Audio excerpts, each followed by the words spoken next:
हम आदरणीय प्रधानमंत्री मोदी जी से जानना चाहते थे, अगर पाकिस्तान वाकई में अपने घुटने टिकने के लिए तैयार था तो आपने क्यों रुका, आप क्यों रुके और किसके सामने आप झुके, किसके सामने आपने सरेंडर किया, किसके सामने आपने सरेंडर किया? तो मीडिया में सुनते हुए ऐसा लगा कि हम कराची में उठेंगे।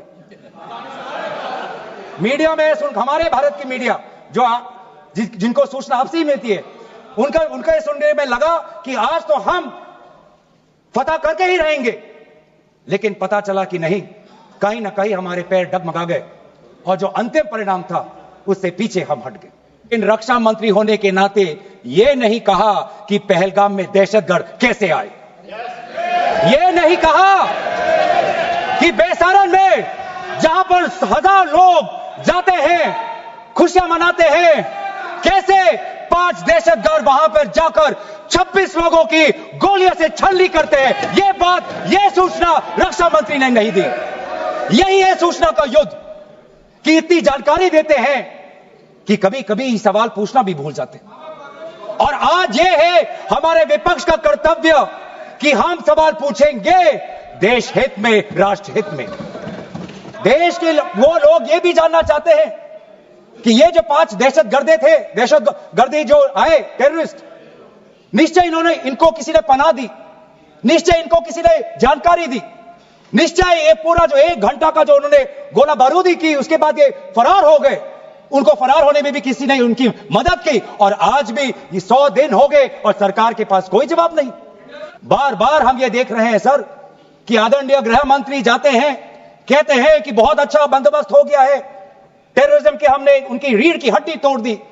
तब भी उरी होता है, तब भी बालाकोट, तब भी पुलवामा होता है, तब भी पहलगाम होता है। अंत में जाके जिम्मेवारी कौन लेता है? जम्मू कश्मीर के लेफ्टिनेंट गवर्नर नहीं। अगर जिम्मेवारी किसको लेनी पड़ेगी तो आदरणीय गृह मंत्री आपको लेनी पड़ेगी, नैतिक जिम्मेवारी आपको लेनी पड़ेगी। आप लेफ्टिनेंट गवर्नर के पीछे नहीं छुप सकते, आप लेफ्टिनेंट गवर्नर के पीछे ये केंद्र सरकार नहीं छुप सकती। आज हम सवाल उठा रहे हैं, आज हम सवाल उठाएंगे।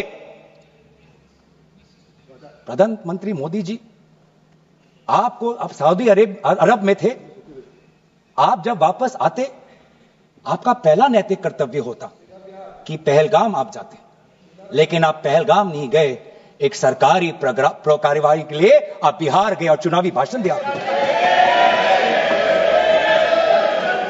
देश के मुखिया सऊदी अरब में थे, पूरा कार्यक्रम उन्होंने संपूर्ण किया, वापस आए और वो पहलगाम भी नहीं जा पाए और बिहार में जाके चुनावी भाषण दे रहे हैं। अगर पहलगाम में कोई गया तो हमारा नेता राहुल गांधी गया। अगर पहलगाम में जो लोगों की मृत्यु हुई उनके लिए अगर शहादत की मांग कोई कर रहा है तो हमारा दल का नेता राहुल गांधी कर रहा है। क्या वो 2016 के बाद क्या उन्होंने ये नहीं कहा कि हम घुस के मारेंगे और पाकिस्तान को आज वो उनका जो भी टेररिस्ट इंफ्रास्ट्रक्चर है उसको खत्म कर देंगे?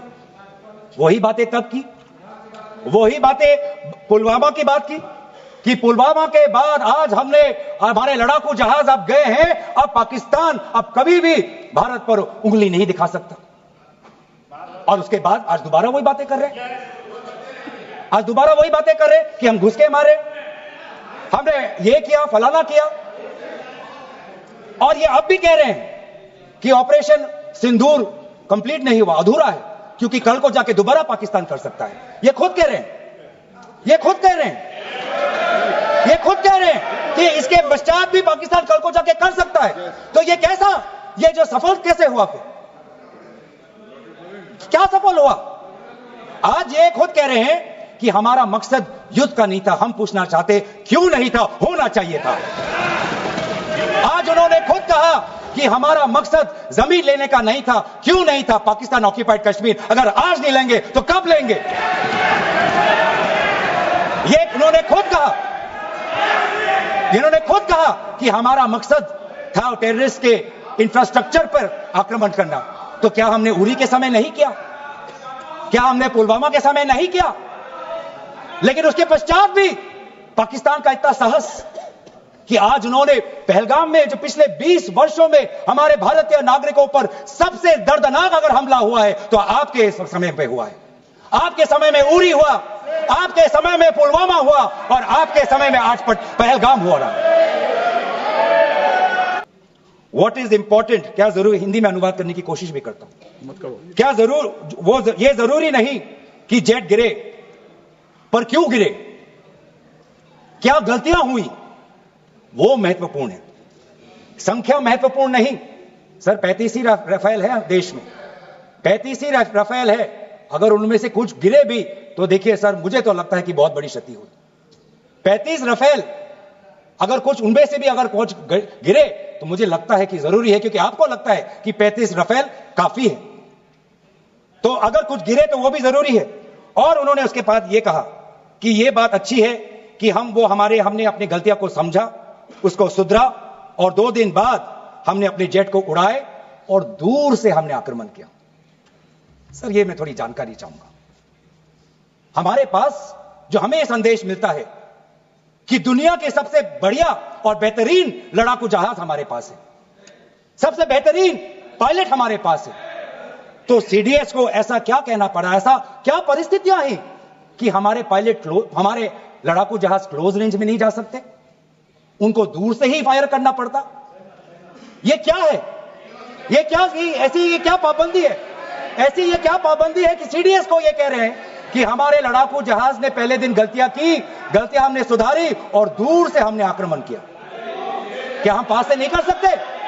ये जानकारी हमें दे। हम ये जानना चाहते हैं कि lieutenant general Rahul R Singh ने सदन के अंदर नहीं, सांसदों को नहीं, राजनीतिक दलों के फ्लोर लीडर्स को नहीं, फिक्की में जाके कहा, क्या कहा उसका भी मैं हिंदी में अनुवाद करता हूं कि पाकिस्तान तो सिर्फ फ्रंट पे था और पाकिस्तान के पीछे चाइना उनके पूरी तरीके से समर्थन कर रहा है।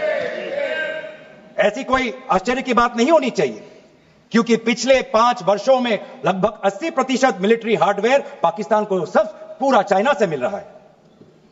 तो सर मैं आज पूछना चाहूंगा आदरणीय राजनाथ सिंह जी से, जो सरकार चीन को लाल आंख दिखाने की बात करती है, एक बार भी आपने चीन का उजागर अपने भाषण में क्यों नहीं किया? आर्मी कर रही है, आर्मी के कह रही है, आर्मी कहती है कि आज कि सिर्फ चीन और पाकिस्तान का ये 2 फ्रंट नहीं, अब 3 फ्रंट का भी हो सकता है, कन्वर्जेंस हो सकता है चीन, पाकिस्तान और बांग्लादेश को लेकर। लेकिन मैं सरकार को याद दिलाना चाहूंगा कि ये जो 2 फ्रंट की जो बात थी, इस बात की शुरुआत किसने की थी? इस बात की चेतावनी किसने दी थी? इस बात की चेतावनी इसी सदन में हमारे दल के नेता राहुल गांधी जी ने दी थी। और यही हम जानना चाहते हैं, यही हम जानना चाहते हैं कि आज जो युद्ध हुआ, इसमें पाकिस्तान को चीन से कितना समर्थन मिल रहा है, हम सेना से नहीं, आज हम आदरणीय राजनाथ सिंह जी से और प्रधानमंत्री मोदी जी से जानना चाहते हैं। India defence attache group captain Shiv Kumar ने, हिंदी में दोबारा अनुवाद करता हूं, कि भारत ने लड़ाकू जहाज खोए तो खोए इसलिए क्योंकि कुछ मिलिट्री टारगेट्स पर आक्रमण करने पर पाबंदी थी। क्यों? क्या पाबंदी थी? ऐसे क्या ये राजनीतिक कंस्ट्रेंट्स थे? आपने कहा कि 9 टारगेट पे हमने आक्रमण किया, लेकिन हमें यह भी सूत्रों से जानकारी और मीडिया में आया है, और लेफ्टिनेंट जनरल राहुल सिंह ने खुद कहा कि पहले 21 टारगेट्स चुने गए थे और 21 से फिर 9 हुए। क्यों हुए? क्यों हुए? आज मैं ये जानना चाहता हूं कि पिछले 20 वर्ष में सबसे घातक आक्रमण हमारे महिलाओं पर हुआ, हमारे बच्चों पर हुआ, भारत के आत्मा पर हुई। हमने सबने वो दहशत को अनुभव किया, हम सब एकजुट हुए, हमने पूरी तरीके से समर्थन प्रधानमंत्री मोदी जी को दी कि अब जाइए, और ऐसा एक माहौल बन चुका था कि देश किसी भी कीमत चुकाने के लिए तैयार था। पूरा देश प्रधानमंत्री मोदी जी के साथ था, विपक्ष प्रधानमंत्री मोदी जी के साथ था, और अचानक 10 मई के दिन पे हमारे राष्ट्रदूत कहते हैं कि हम पाकिस्तान पर हमला करेंगे, और शाम के 10 मई को सूचना आती है कि पाकिस्तान के साथ अब युद्ध पर हम परिणाम दे रहे हैं, सीज फायर हो गया। क्यों हुआ? हम आदरणीय प्रधानमंत्री मोदी जी से जानना चाहते थे, अगर पाकिस्तान वाकई में अपने घुटने टिकने के लिए तैयार था तो आपने क्यों रुका? आप क्यों रुके और किसके सामने आप झुके? किसके सामने आपने सरेंडर किया? किसके सामने आपने सरेंडर किया? वो अमेरिका के राष्ट्रपति जो 26 बार आज कह चुके हैं कि व्यापार को लेकर उन्होंने भारत और पाकिस्तान को सतर्क किया और दोनों को मजबूर किया कि वो इस जंग को छोड़े। 26 बार। आज राष्ट्रपति ट्रंप खुद कहते हैं कि 5-6 जेट गिरे हैं। एक एक जेट करोड़ अरब रुपयों का है, मिलियंस एंड मिलियंस का है। इसलिए हम जानना चाहते हैं, आज हमें स्पष्ट रूप से आदरणीय राजनाथ सिंह जी बताएं, देश पर विश्वास करें, देश में वो साहस है सच्चाई सुनने की। आज आप बताएं कितने लड़ाकू जहाज गिरे। हमारे में वो साहस है, क्योंकि ये सूचना, ये सच्चाई सिर्फ देश के नागरिकों के लिए नहीं, ये सूचना, ये सच्चाई हमें देश के जवानों को भी देना है।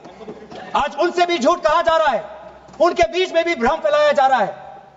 हम उनकी जो सच्चाई है आज हम सदन के अंदर लाना चाहते हैं। और सर, बात में आती है विदेश नीति की। किस मुंह से हम कहें कि विदेश नीति आज सफल हुआ है? किस मुंह से कहें? ये आदरणीय राजनाथ सिंह जी, शंगीला में जो डायलॉग हुआ, उस डायलॉग में जो ड्राफ्ट जो आया, जिसको भारत सरकार ने नकारा, वो ड्राफ्ट बनाने में हमारे ही कुछ सहयोगी देश थे, जिनका नाम मैं नहीं लेना चाहूंगा।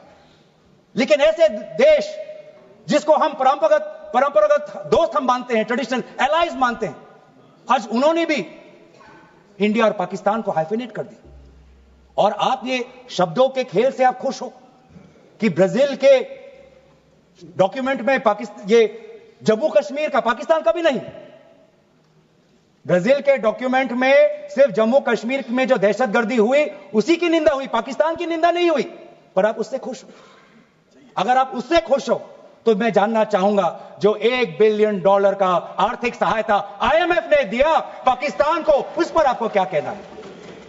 हम जानना चाहेंगे, जो ADB एशियन डेवलपमेंट बैंक से 800 मिलियन का आर्थिक सहायता जो मिलेगा पाकिस्तान को, आज आप भारत उस पर क्या रवाई है? वर्ल्ड बैंक का जो $40 मिलियन आ रहा है, और यह पैसा किसको जाएगा सर? पाकिस्तान की नेतृत्व उनकी जनता या उनकी चुनी हुई सरकार नहीं, पाकिस्तान की सरकार का जो रिमोट कंट्रोल है वो पाकिस्तान की सेना के पास। तो ये सारा पैसा वहीं जाएगा जहां पर हमने मिसाइल गिराई। तो क्या इतना भी हम नहीं कर पाए? क्या इतना भी ताकत नहीं? क्या इतना भी विश्व गुरु में लोगों का विश्वास नहीं, देश अंतर्राष्ट्रीय नेताओं का विश्वास नहीं कि IMF का एड ना जाए पाकिस्तान के पास, वर्ल्ड बैंक का एड ना जाए पाकिस्तान के पास, ADB का एड ना जाए पाकिस्तान के पास? आप में इतना भी ताकत नहीं कि एक देश ने पाकिस्तान को टेरर स्टेट का दर्जा नहीं दिया। एक देश ने आज FATF financial action task force में, जिसे बहुत नियंत्रण पाकिस्तान पे पड़ती थी, आज उससे वो 2022 में निकल आई ग्रे लिस्ट में। क्या वो डालेंगे? तो इसीलिए आज हम ये मांग करते हैं कि सरकार, अब डरिए मत, सच्चाई से डरिए मत। उस दिन भी देश सरकार के साथ दहशतगर्दी के खिलाफ खड़ा था, विपक्षी दल सरकार के साथ खड़े हैं, और आज भी दहशतगर्दी के खिलाफ सच्चाई के पक्ष में देश और विपक्ष आज सरकार के साथ। आप हमें अपना दुश्मन ना समझे, हम सरकार के दुश्मन नहीं हैं, हम अपने देश के पक्ष में बोल रहे हैं, जवानों के पक्ष में बोल रहे हैं। पर आप हमें कृपया सच्चाई देने का हमें वो सम्मान दीजिए। सच्चाई सुनने का अधिकार हमारा है, और जितने बार आप झूठ और भ्रम फैलाएंगे, हम उतनी बार आपको पूछते जाएंगे कि आपने क्या किया। और इसीलिए आज मैं खड़ा हूं।